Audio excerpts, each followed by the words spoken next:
Hola, bienvenidos a nuestro canal de YouTube. Somos Citología, Ciencia y Arte. Yo soy Elizabeth García y en esta oportunidad les quiero hablar del tejido epitelial. No vamos a abarcar todo el tema del epitelio porque es bastante extenso, pero lo que voy a estar hablando es de, por supuesto, qué es el epitelio, cuál es su función, los tipos de epitelio que existen a grandes rasgos, cuáles son las características para clasificar el epitelio y finalizaremos hablando de las características generales que tienen las células epiteliales. Pero antes de comenzar, no olviden suscribirse a nuestro canal, darle clic en la campanita para activar las notificaciones y no se pierdan ninguno de nuestros videos. Comencemos. Como siempre, comenzar definiendo qué es el epitelio. El epitelio es un tipo de tejido que se caracteriza porque las células están estrechamente unidas. Básicamente, eso es lo que define al epitelio. ¿Cuál va a ser la función del epitelio o de los distintos tipos de epitelio que existen? Los epitelios cumplen diversas funciones dependiendo del órgano en que se ubiquen. Una de ellas es la protección. El epitelio actúa como una barrera protectora que recubre superficies internas y externas de nuestro cuerpo para ayudarnos a proteger a nuestros órganos de agentes físicos como los golpes o la fricción, agentes químicos como sustancias irritantes y agentes biológicos como los microorganismos patógenos. Y para poner un ejemplo de un epitelio que nos ayuda a la protección, la piel es el típico ejemplo. Otra función es la absorción. En ciertos órganos, el epitelio facilita la absorción de nutrientes y otras sustancias esenciales para nuestro cuerpo. Y un ejemplo de un epitelio que tiene una función de absorción es el epitelio intestinal. Otra función importante es la secreción, específicamente en lo que es el epitelio glandular. Este tipo de epitelio, que es el epitelio glandular, es responsable de la producción y liberación de diversas sustancias como enzimas, hormonas, moco y sudor. Y eso lo va a cumplir lo que conocemos nosotros como glándulas, pero esas glándulas, que son órganos en sí, están constituidos entre los distintos tejidos que las constituyen, pues el tejido epitelial y allí pues la función de secreción. Otra función, la de excreción. Algunos epitelios participan en la excreción de desechos y sustancias no deseadas de nuestro cuerpo, como por ejemplo las glándulas sudoríparas. Otra función importante, el intercambio de sustancias. En los epitelios delgados, como el epitelio escamoso simple, se permite que ocurra el intercambio de gases, nutrientes y desechos entre la sangre y los tejidos. Y el típico ejemplo, o el más fácil de ver, es el de los alvéolos pulmonares, donde existe ese intercambio de gases, de CO2 por oxígeno y viceversa. Esa es otra de las funciones, ese intercambio de sustancias. Luego tenemos la permeabilidad selectiva. El epitelio regula que las sustancias que van a entrar o salir de nuestro cuerpo en distintos tipos de órganos, dependiendo pues del órgano en que se necesite que se cumpla este tipo de función. Algunas sustancias pueden atravesar fácilmente el epitelio, mientras que otras sustancias van a estar restringidas, como por ejemplo el epitelio de los túbulos renales a nivel de nuestros riñones. Hay una selectividad allí de las sustancias que se van a eliminar y van a formar la orina y las sustancias pues que no van a ser eliminadas y deben continuar en circulación. Tenemos también la función de recepción sensorial. Algunos epitelios están especializados en detectar estímulos del entorno y enviar señales al sistema nervioso. Y el ejemplo más sencillo es la piel. Y por último, la función del transporte y movimiento de sustancias, como en el caso de esos epitelios que tienen cilios. Hay epitelios ciliados, como el epitelio respiratorio. En algunas áreas del sistema respiratorio, el epitelio va a ser ciliado. Este movimiento que generan los cilios ayuda a transportar partículas y fluidos sobre la superficie de este tejido. Así que vemos que son bastantes las funciones que cumplen nuestro epitelio o los distintos epitelios en cada uno de nuestros órganos y todas sumamente valiosas e importantes. Hago una pausa para invitarlos a que nos sigan en Instagram @citología, ciencia y arte. Ahora hablemos de los tipos de epitelio. El epitelio se clasifica principalmente por el número de capas de células que lo conforman y la forma de las células. Y esto, por supuesto, va acompañado también de la función que ellos cumplen.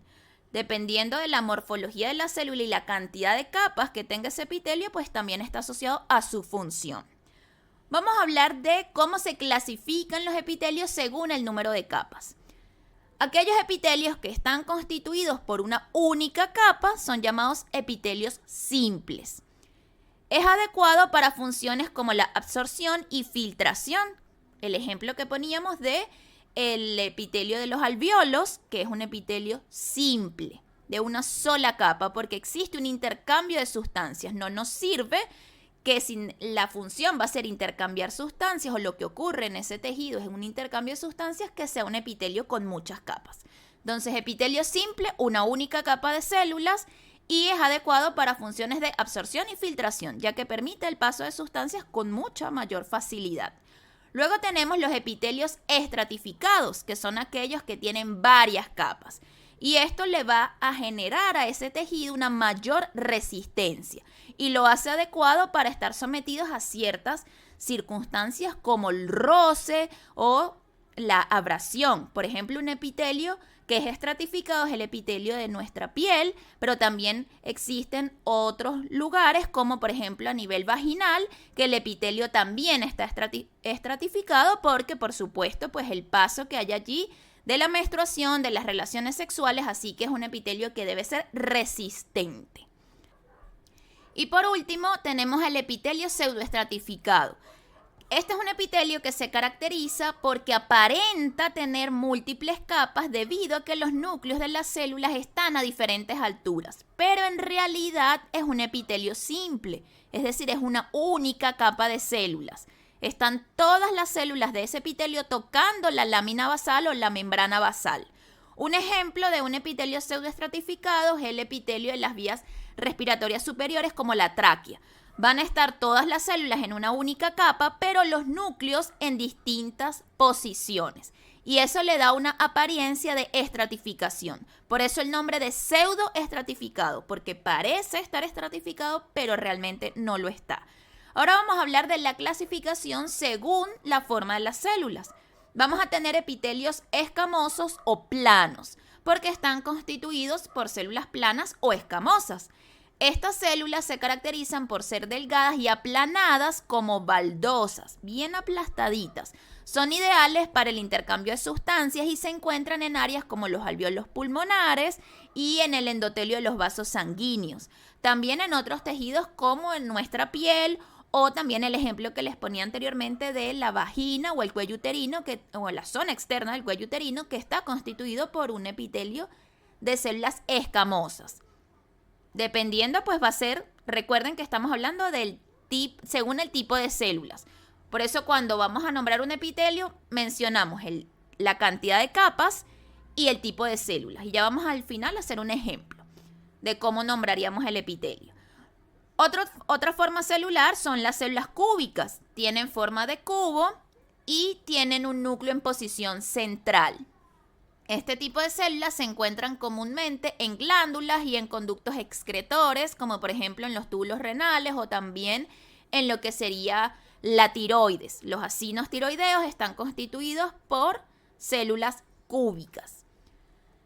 Luego tenemos las células cilíndricas. Son células, como su nombre lo indica, son células alargadas como un cilindro, son células más altas, anchas y que tienen un núcleo que está situado hacia la base, que generalmente ese núcleo, al estar hacia la base, va a estar en cierta relación con la membrana basal de ese epitelio, porque todos los epitelios descansan sobre una lámina basal o membrana basal. De la membrana basal hacia el interior de ese tejido, vamos a tener el otro tipo de tejido que es el tejido conectivo, que no lo vamos a detallar en este video, sino en otros videos podemos hablar del tejido conectivo. Si así lo desean, déjenmelo saber en los comentarios. Lo que les mencionaba, entonces las células cilíndricas van a tener un núcleo que va a estar hacia la zona basal en relación con la lámina basal y por eso uno dice que tienen núcleos basales o en posición basal. Su forma va a ser cilíndrica y por eso su nombre. Y esta forma que ellas poseen, estas células, es adecuada para procesos como absorción y secreción de sustancias. Un ejemplo es el epitelio del estómago, el epitelio del intestino, de las vías digestivas. En su mayoría, algunas zonas, principalmente intestino y estómago, están constituidos por un epitelio cilíndrico. Tenemos las células de transición, que es otra morfología que pueden tener las células del epitelio. Estas células cambian de forma y por eso su nombre transición, por eso son células transicionales. No siempre, dependiendo de ciertas condiciones, ellas van a tener una forma u otra. Entonces no tienen realmente como una forma definida y por eso uno no las describe con una forma definida, sino como células transicionales. Estas células cambian de forma dependiendo de la distensión del tejido y se encuentra en el epitelio de transición de la vejiga urinaria. Porque recuerden que la vejiga es básicamente, vamos a verlo como una bolsa que se está llenando y vaciando constantemente de la orina. Entonces este epitelio se va a caracterizar porque las células cambian de morfología dependiendo de si la vejiga está llena o la vejiga se vacía. Ejemplos de tipos de epitelios específicos y sus funciones. Un ejemplo de un epitelio escamoso simple es ese epitelio que va a estar formado por una única capa de células planas o escamosas. Se encuentran en lugares de intercambio de sustancias como los alvéolos pulmonares. Entonces ahí uno va a decir que ese es un epitelio escamoso simple. Siempre vamos a decir primero el tipo de célula y luego el número de capas. Entonces si es una sola capa, simple. Si son múltiples capas, estratificado. Un ejemplo de epitelio de células planas que tenga múltiples capas, entonces hablaríamos de un epitelio escamoso estratificado. Y un ejemplo de eso sería el epitelio que está en la piel o el epitelio que está, por ejemplo, en el esófago o en el epitelio vaginal. Pero, por ejemplo, en el caso del epitelio vaginal o en el epitelio del cuello uterino en la zona externa del exocervix, además de llamarlo epitelio escamoso estratificado, en el caso de lo que sería vagina y el exocervix, hablamos, y esto también se aplica a otros epitelios, pero vamos a hacer con este ejemplo, le vamos a decir epitelio escamoso estratificado no queratinizado, porque en el caso de la piel, nuestra piel produce queratina, lo que la hace mucho más resistente, y ahí en el caso también de la piel hablamos de entonces epitelio escamoso estratificado queratinizado. Entonces ahí, dependiendo de algunos tipos de tejidos o algunos órganos, van a sumársele ese nombrecito de queratinizado o no queratinizado, o incluso también puede llamársele mucoso. Es otra palabra que se les puede sumar. Pero en general, uno dice epitelio, tipo de células, escamoso, y si tiene muchas capas o una sola, uno dice una sola capa, simple, múltiples capas, estratificado. En el caso del epitelio cilíndrico, pues si es de una sola capa, pues hablamos de epitelio cilíndrico simple. Y en el caso de que ese epitelio cilíndrico, esas células cilíndricas tengan cilios, entonces uno debe mencionar que es un epitelio cilíndrico simple ciliado. Si no tienen cilios, pues no se menciona, simplemente se dice epitelio cilíndrico simple. Si es un epitelio cilíndrico, porque las células son cilíndricas pero están pseudoestratificadas, entonces, como en el caso de la tráquea, entonces allí uno lo va a llamar epitelio cilíndrico porque las células son cilíndricas, pero realmente no están estratificadas, no son múltiples capas, ni tampoco es una sola, o sea, sí es una sola, pero recuerden que como los núcleos están a distintas alturas, da el aspecto de esa pseudoestratificación. Y por eso allí, entonces, en el caso de la tráquea, por ejemplo, vamos a decir epitelio cilíndrico pseudoestratificado ciliado, porque además de tener forma de cilindro, esas células van a tener cilios. Y en el caso del epitelio de la vejiga, pues hablamos de un epitelio transicional. Hago una pausa para invitarlos a visitar nuestra web citologiacienciaarte.com. Allí podrán conocer cuáles son los cursos y diplomados que tenemos disponibles, así como disfrutar de mucho otro contenido que tenemos allí para ustedes. Ahora quiero hablarles de las características generales de las células epiteliales, a grandes rasgos, sin entrar en detalles de los distintos órganos, no, en general. ¿Qué es lo que caracteriza las células epiteliales? Lo primero, mencionar esa característica que hablábamos cuando decíamos del epitelio, que eran células fuertemente unidas, que son células que están unidas entre ellas. Esa es una característica súper importante porque quiere decir que son células cohesivas. Desde el punto de vista citológico, que es la citología, pues eso es una característica fundamental. Cuando nosotros vemos en una citología células que están unidas, que tienen tendencia a ser cohesivas, uno dice, estos son células epiteliales. Por supuesto, debe ver la morfología para saber si son cilíndricas, si son escamosas, si son cúbicas. Que en la citología las células cúbicas realmente se van a ver más bien redondeadas. Porque recuerden que en la citología las células están descamadas del tejido de donde pertenecen y esa forma cúbica se pierde un poco y tienden a redondearse. Eso es como un dato adicional al tema. Entonces, lo principal es esas uniones intercelulares. Estas células, como están estrechamente unidas mediante uniones celulares especializadas, que hacen que estén muy unidas y que nada pase a través de ellas, al menos de que ellas lo permitan. Entonces, esa es una de las características principales, esa tendencia a unirse entre ellas y a mostrar cohesividad. Otra característica importante es la polaridad. Las células epiteliales tienen una orientación clara en lo que corresponde a un lado apical, que es el lado apical es el que enfrenta a la superficie y el lado basal es el que está adherido a la membrana basal. Entonces esto es muy aplicable en las células cilíndricas. Entonces ahí yo les mencionaba de la posición del núcleo. Uno habla del que el núcleo está en posición basal porque está hacia la zona donde la célula está adherida a la membrana basal. Otra característica de las células epiteliales va a ser la alta capacidad de regeneración que tienen estas células. Las células epiteliales se dividen con frecuencia para reemplazar a las células dañadas, ya que están expuestas a altos niveles de desgaste y también dependiendo del tipo de tejido en donde ellas se encuentran, como por ejemplo la piel. La piel sabemos que se está renovando constantemente. Igual que a nivel del esófago, constantemente están pasando los alimentos a nivel del esófago, son células que tienen que estar renovándose. Entonces, hay una regeneración celular bastante alta. Están en constante regeneración, por lo tanto, son células que están en una mitosis activa regularmente. Otra característica, el poco espacio intercelular. Al ser un tejido donde las células están fuertemente unidas entre ellas, muy juntitas, que ya les hablaba de esa cohesividad, pues el espacio intercelular es casi que nulo. Es muy poco el espacio intercelular y esto es lo que ayuda a que el epitelio forme una barrera efectiva.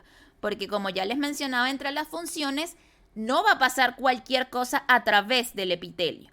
Entonces, ahí esas fuertes uniones entre las células es lo que hace que los epitelios sean tejidos de barrera, tejidos protectores. Les da esa función de proteger a los distintos tejidos que están después de ellos. Y por último, pues la membrana basal. Las células epiteliales se asientan o se posan sobre la membrana basal, que es una estructura de proteínas y carbohidratos que proporcionan soporte y separan al epitelio de lo que es el tejido subyacente, que es el tejido conectivo generalmente. Entonces, importantísimo tener claro estas características, porque si estamos en una muestra citológica, las características de uniones, de esa cohesividad entre las células, las posiciones de los núcleos, eso va a ser súper importante para identificar y diferenciar lo que son células epiteliales de células del tejido conectivo, que hablaremos en otro video, pero las células del tejido conectivo van a estar más bien sueltas y porque ese tipo de tejido tiene otro tipo de características y otras funciones. Algo que quiero mencionar, porque a veces lo escucho por allí, es que cuando vemos en citología las distintas muestras que se pueden observar, se suele hablar de células epiteliales cuando vemos células escamosas, pero lo cierto es que las células cilíndricas, las células cúbicas, todas son células epiteliales. Si hablamos de una muestra tiroidea donde vemos células foliculares, que son las que forman esos acinos, esas son células epiteliales. Entonces es importante que cuando hagamos mención en las descripciones de nuestros casos citológicos, si vamos a decir células epiteliales, les digamos si son células epiteliales planas o escamosas, si son células epiteliales cilíndricas o si son células epiteliales cúbicas, que en citología ya les decía que las cúbicas más bien se van a ver redondeadas. Pero hablar de células epiteliales, recordar que tenemos esas 3 morfologías celulares. Todas son células epiteliales. Varía pues su forma. Es importante dejarlo claro, que las células epiteliales no son solamente las escamosas. Eso como para aclarar una duda que había por allí que a veces me consultan. Espero que por supuesto este video haya sido de interés para ustedes. No olviden darle like, suscribirse a nuestro canal y en próximos videos les estaré hablando de otros tejidos que a ustedes les interese. Estén atentos porque estaré publicando el video de uniones celulares, cuáles son y cuál es la función de cada una de ellas. Nos vemos en un próximo video. Chao, chao.